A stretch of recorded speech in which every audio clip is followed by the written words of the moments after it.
G'day Doggies fans, all things Bulldogs. It's the Dogfathers keys to victory, and there's lots of news to talk about and lots of ways this match will be won. Quickly, we'll go head to head before we look at the team lists. They've played 46 games in the NRL era, with the Dogs winning 23 to the Newcastle Knights 22. Isn't it amazing how many sides this year we've played where it's been so close? The amount of wins in the NRL era shows you that the salary cap actually works. One draw for the sides from the 46 matches.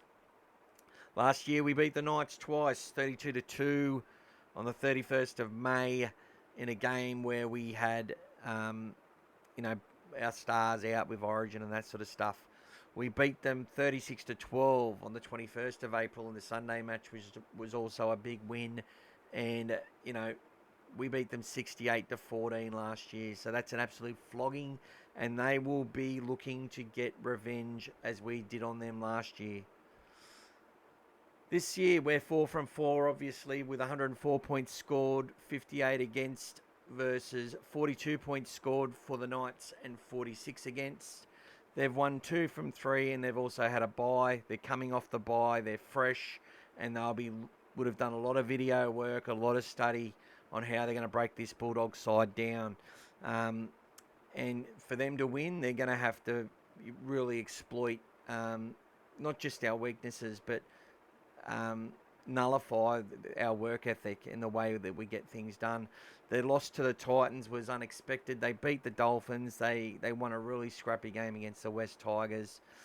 They beat the Dolphins in last year and lost to the Cowboys in the semi-final.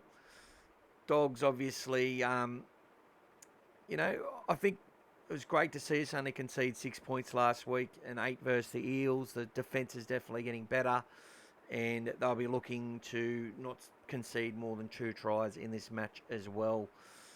Completion rate, much higher in recent games, the Dogs, so getting 80% now is exactly where you want to be.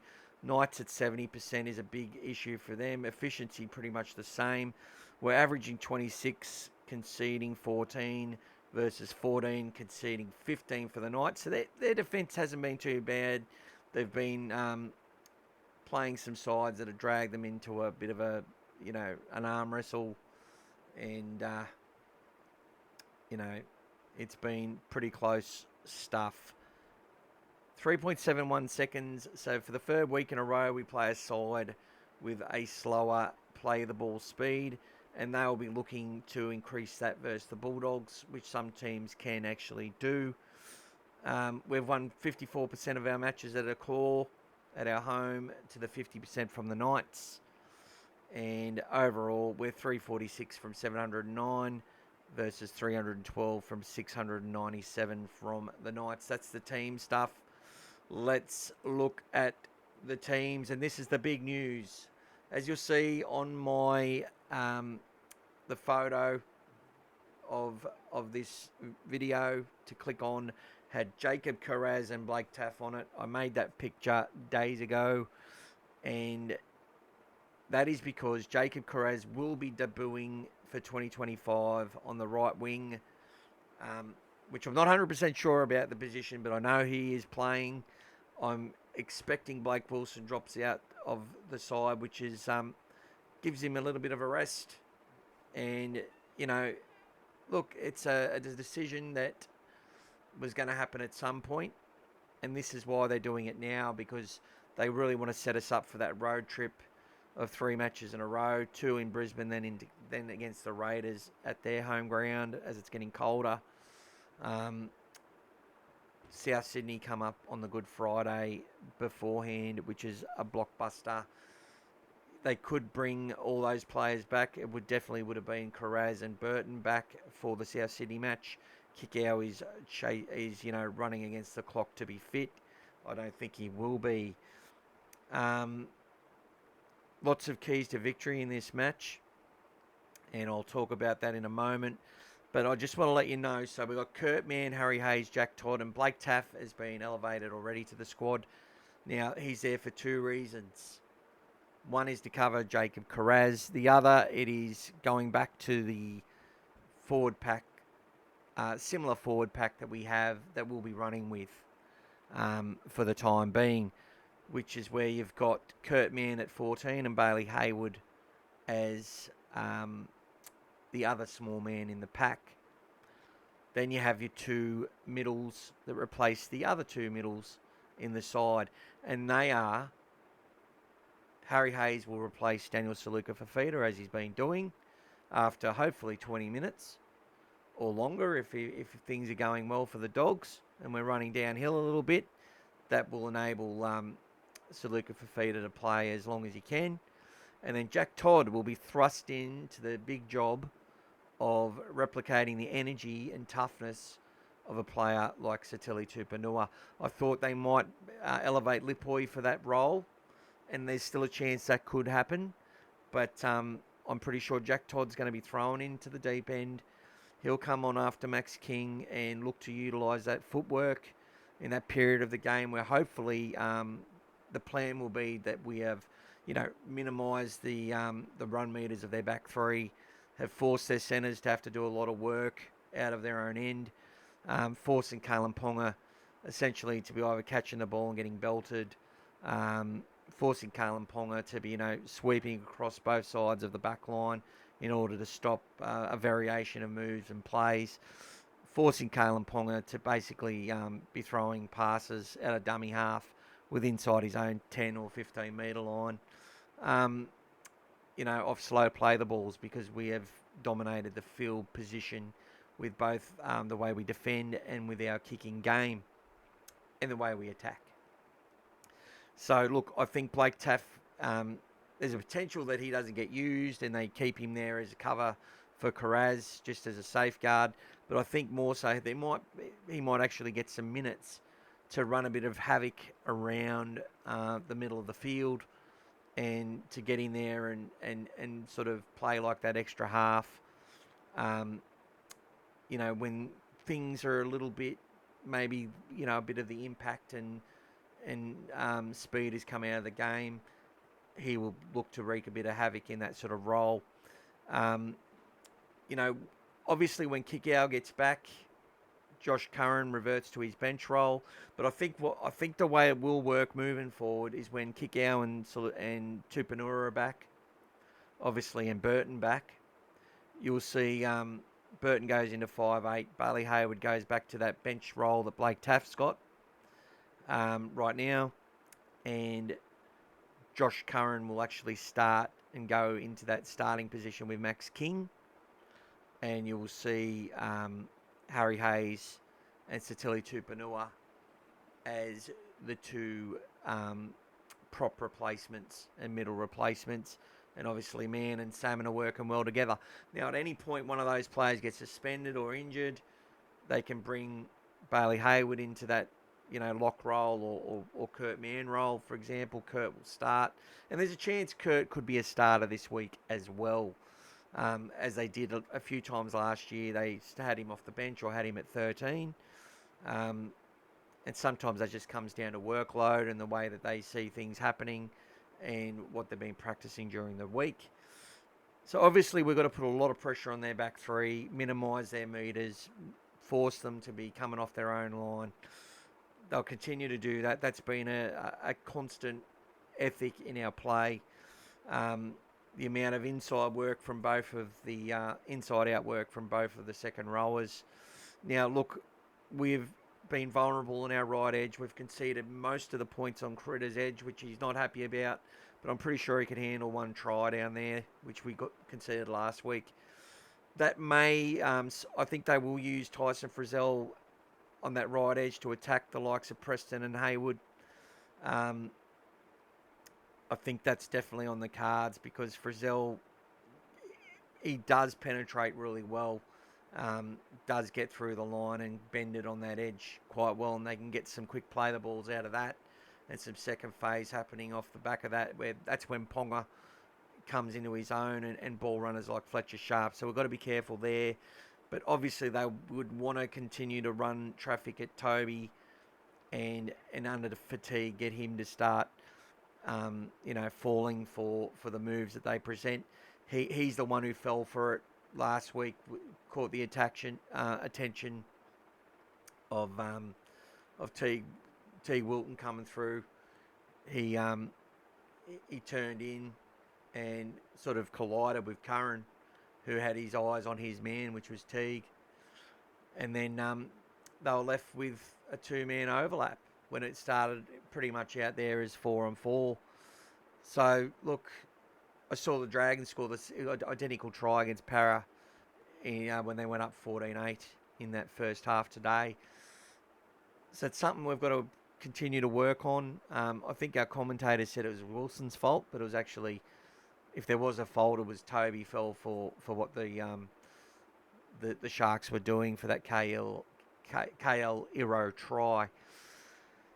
So looking at this, I do expect that we're going to see that varied attack again from the Bulldogs. We're going to see the likes of and a real shared work ethic in both with and without the ball.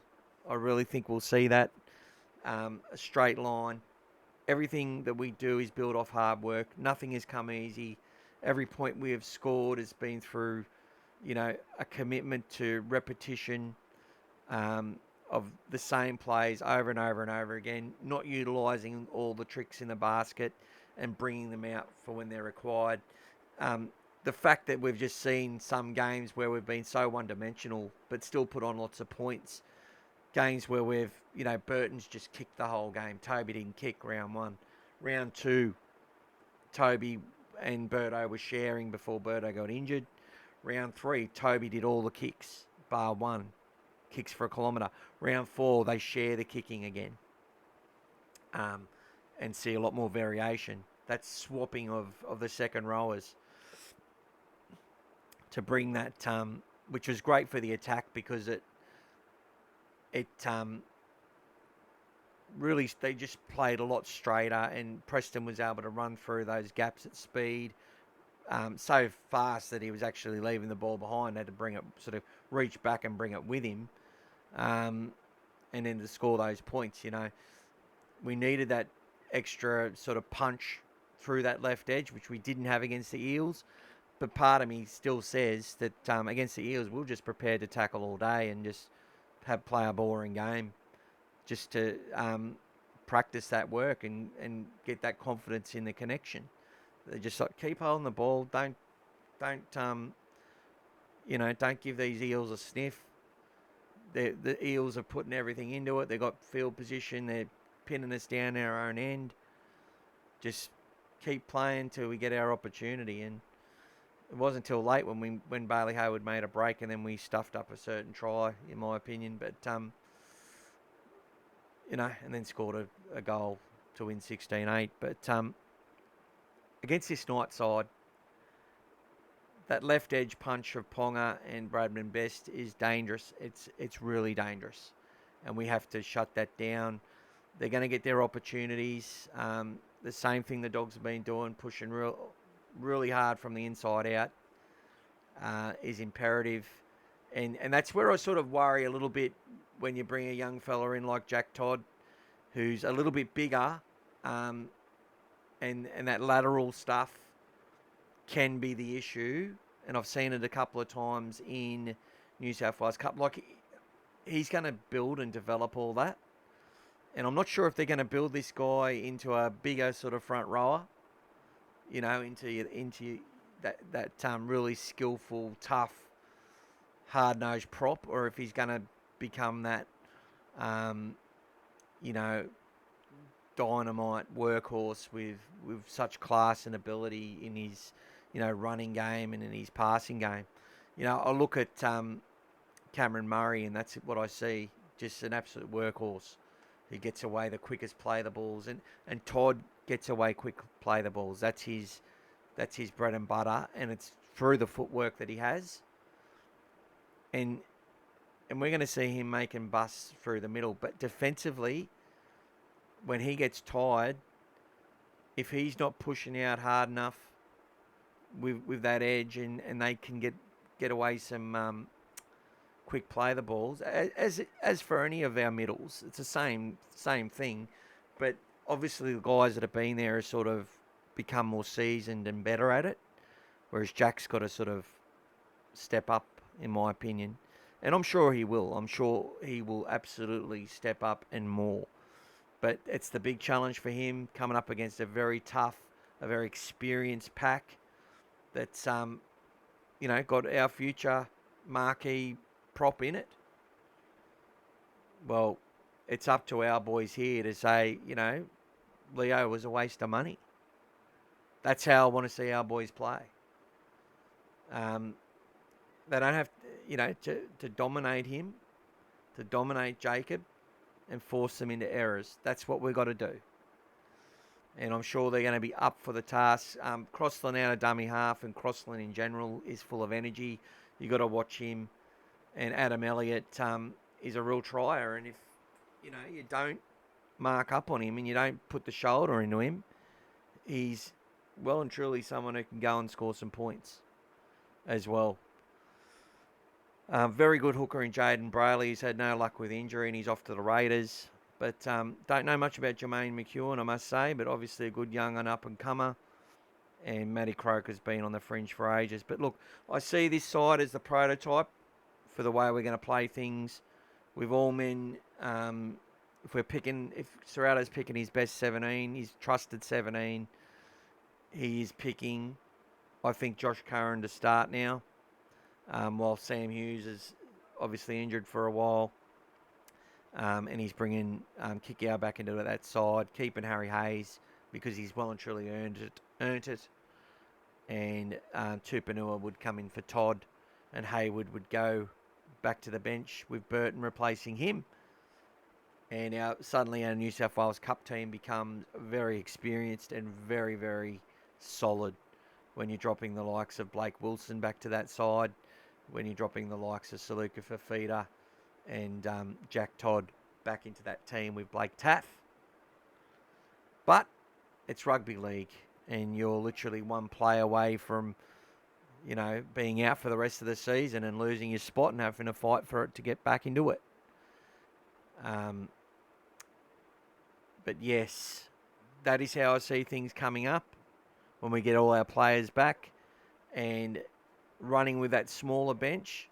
Blake Taaffe to cover Jacob Kiraz if there's any issues, but potentially to be utilised in a more of that additional half, additional lock role, small lock, extra half role, where Kurt Mann will obviously do a lot more of the tough stuff, and Blake will look to get off his line if he gets some minutes to chop people down and get underneath them early, similar to what a Bailey Hayward would do.